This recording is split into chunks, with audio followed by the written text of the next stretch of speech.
This is an example just from one village where voters have been deleted. Part 1 में SIR के भ्रांतियों से परेशान हमारे राजू ने जाना कि उन्हीं लोगों के नाम हटे हैं जिनके नाम या तो डबल से थे या वो मृत हो गए हैं या माइग्रेट हो गए हैं। तो पार्ट 2 में आइए ऑपोजिशन के प्रोपेगेंडा का कच्चा चिट्ठा खोलते हैं। ये रहे वो 5 बड़े मिथ्स जो आपको बताए गए थे, जिन्हें आज हम फैक्ट्स के हथौड़े से तोड़ेंगे।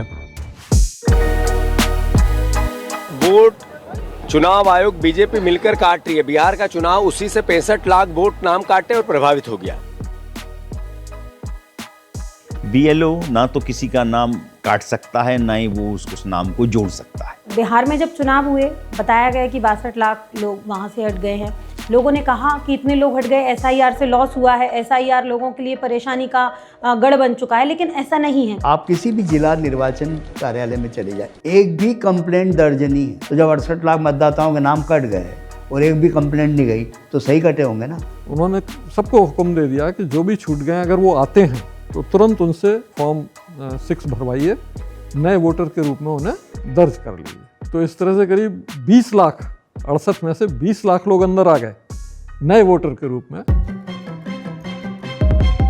ये जो SIR हो रहा है बिहार में, ये NRC बैकडोर से हो रहा है। इलेक्शन कमीशन को अधिकार नहीं है नागरिकता की जांच करने का। नागरिकता की जांच करना, नागरिकता प्रमाणित करना, ये जिम्मेदारी सिर्फ गृह मंत्रालय की है। पश्चिम बंगाल जैसे कुछ राज्य जहाँ पर पड़ोसी राज्यों के घुसपैठी हमारे यहाँ घुसे थे, वो निश्चित तौर पर भगे हैं और ऐसे लोगों के छटनी करने के लिए ही ये अभियान चलाया जा रहा है। तो आपका राशन कार्ड गया, फिर आरक्षण छीन लेंगे। ये दोनों मिथ गलत हैं और किसी को इसको मानना नहीं चाहिए, क्योंकि राशन कार्ड बनाने की प्रक्रिया बिल्कुल अलग है और उसी के अनुसार वो बनेगा, उसी के अनुसार उसको ख़त्म किया जाएगा। आरक्षण जो है आपके जाति प्रमाण पत्र के ऊपर आधारित है और वो आपका बना रहेगा। इलेक्टोरल सूची, इलेक्टोरल रोल से उसका कोई संबंध नहीं है। मतदाता सूची अलग काम है, वो अलग काम है। आरक्षण होने के लिए आधार जरूरी है। आधार है तो वैलिड मतदाता भी है। वैलिड मतदाता बन जाएगा तो आरक्षण कैसे हट जाएगा? तब तो और मिलने लगेगा।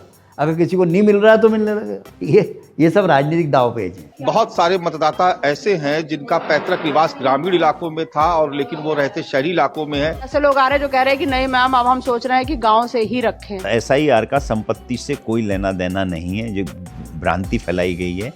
आपका नाम अगर आप चाहते हैं कि मैं गाँव में वोट दूँ तो आप गांव में रख सकते हैं, और आप चाहते हैं कि मैं गांव में वोट नहीं देना चाहता, अब मैं शहर में आके रहने लगा हूँ, तो आप गांव से अपना नाम कटा के और शहर में अपना नाम जुड़वा सकते हैं। उससे आपके प्रॉपर्टी के अधिकार पर कोई असर नहीं पड़ेगा।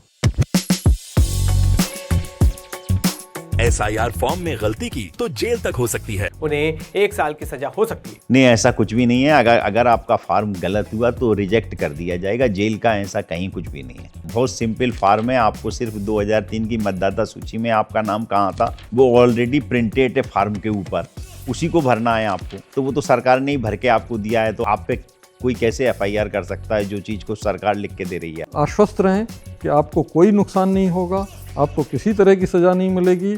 आप अपना सही तरीके से पार्टिसिपेट करें, अपने सारे जो भी प्रमाण हैं वो दें, फॉर्म भर के दें, समय सीमा का ध्यान रखें, BLO को मदद करें। और ये आपका राष्ट्रीय कर्तव्य है। और इसके लिए कोई भी राजनीतिक दल कोई भी भ्रम फैलाए, आप उसमें मत आइए और अपना पुनरीक्षण आप ईमानदारी से कराएं और इस देश के मतदाता बने, अच्छी सरकार चुनने में राष्ट्रीय कर्तव्य का निर्वहन करें।